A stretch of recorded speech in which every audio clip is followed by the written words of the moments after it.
இங்கே பாருங்கள் மக்களே, ஒருத்தர் கையில் ஏதோ வச்சு சாப்பிட்டுட்டு உட்காந்துருக்காரு சேரில். உடனே அவர் வளர்க்குற கோழிங்கள்லாம் அவர் மேலே ஏறி அதை கொத்தி சாப்பிடுது பாருங்க. அந்தளவுக்கு பாசமாக வளர்க்குறாரு போல்.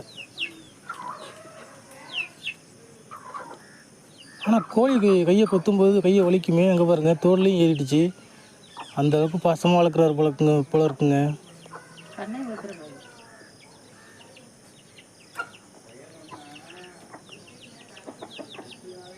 இந்தளவுக்கு பாசமாக வளர்த்துட்டு இந்த கோழியை கறி சமைச்சு சாப்பிடாம இருந்தால் சரிதான். பாருங்க கீழே இறங்கிடுச்சுங்க.